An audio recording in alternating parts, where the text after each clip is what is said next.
Vətən sevgisi imandan gəlir dedilər. O imanını canıyla isbat etdi. İndi torpağın altında deyil, bayrağın üstündə yatır. İndi bütün vətənin qəlbidir. Bəndəliyev Əli Əkbər Quluoğlu 23 aprel 2001-ci ildə Salyanın Çadırlı kəndində dünyaya göz açdı. Ailənin tək oğlu idi. Maddi imkansızlıq səbəbindən uşaq yaşlarından aqronomluq üzrə praktika keçərək ailəsinə dərman vasitələri satmaqla kömək edirdi. Böyük ürəyi və zəhmətkeşliyi ilə tanınırdı. 2019-cu ilin 23 aprelində məhz doğum gününü evdə qeyd etdikdən bir gün sonra hərbi xidmətə yollandı. Vətənə borcunu şərəflə ödəmək tək amalı idi. Nəinki borcunu, həm də ən müqəddəs vəzifəsini yerinə yetirəcəkdi.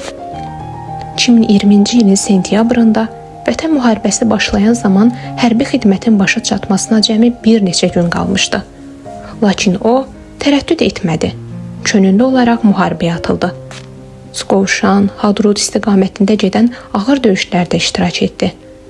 Əli Əkbər baş kəşfiyyatçı və baş müşahidəçi olaraq verdiyi dəqiq koordinatlar sayəsində düşmənə dəfələrlə sarsıcı zərbələr endirdi. Onun cəsarəti və peşəkarlığı döyüş yoldaşları tərəfindən hər zaman xatırlanır. Oktyabrın 8-də o son dəfə ailəsi ilə əlaqə saxladı. Ancaq döyüşə getdiyini gizlətdi, halıllaşdı. Həmin gün axşam isə Suqovuşan istiqamətində növbəti döyüş tapşırığına yollandı. Relyefin çətin olması səbəbindən ərzaq gətirən maşın onlara çata bilmədi. Əli Əkbər və döyüş yoldaşları 2 gün ac-susuz, palçıqlı torpağın üstündə gecələdilər. Səhər yarpaqlarından çıxan şiş suyu ilə susuzluqlarına yatırdılar. Əli Əkbər yalnız döyüşmürdü. Həm də yaralı döyüş yoldaşlarını təxliyə etməyə kömək edirdi. Ona geri çəkilməyi, rahatlanmağı təklif edənlərə cavabı qəti idi. Hamı necə, mən də elə. Bu sözlər onun qəhrəmanlıq yolunun şüarı oldu. Bu fədakarlığı sona qədər davam etdi. Növbəti dəfə yaralı döyüş yoldaşını təhlükəli ərazidən çıxarmağa çalışarkən cəmi 10 metrliyində partlayan minamyot nəticəsində başından qəlbə yarası aldı.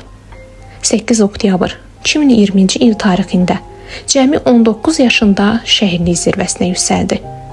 Oktyabrın 11-i onun şəhid cənazəsi doğma evə gətirildi. Azərbaycan Respublikasının prezidenti İlham Əliyevin sərəncamına əsasən Əli Əkbər Bəndəliyev ölümündən sonra vətən uğrunda, igidliyə görə, Suqovuşanın azad olunmasına görə və Laçının azad olunmasına görə medalları ilə təltif edildi. Ailənin tək oğlu, vətənin qəhrəman əsgəri Əli Əkbər Bəndəliyev adını 44 günlük zəfər tarixinə qan yaddaşı ilə yazdı. O artıq təkcə ailəsinin deyil, bütün xalqın qürur mənbəyidir. Vətən canı bahasına azad oldu. Ruhun şad olsun, igid əsgər. Sənin xatirən bu gün vətənin hər daşında, hər qarışında, hər qəlbində əbədi bir yaddaş kimi yaşayır. Şəhadətin mübarək olsun.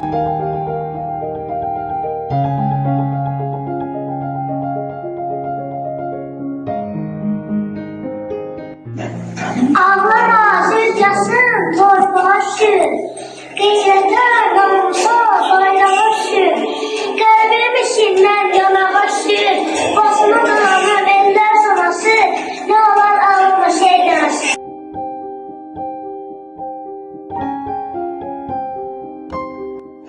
Ey şəhid anası dağa tutmaya, şükür qiyamətə qalmadıysa, dəfər müddətinə ölüm qoyacaq. Oğlum yazardım öz alıb gücü, bayrağım şahı uzalıb gücü, alıb bu çəkədir.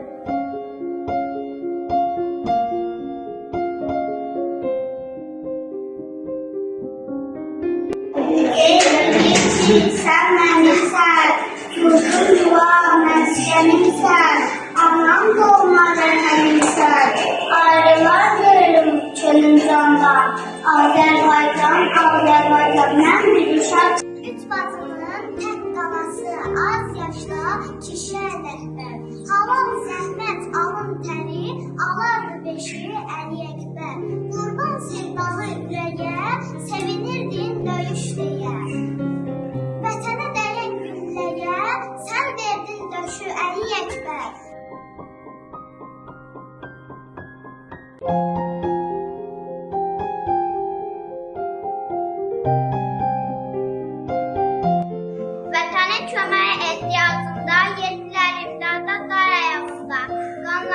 Öldülər torpağı uğrunda, adın tarixlərə yazdı şəhidlər, haqqın dərgahına qalxdı şəhidlər. Şəhid anası daha tutmayar, şükür qiyamətə qalmadı qisas, zəfər müjdəsinə özüm qulaqat, ordu qəzədən öz alıb bu gün, bayrağa sarı uzanıb bu gün.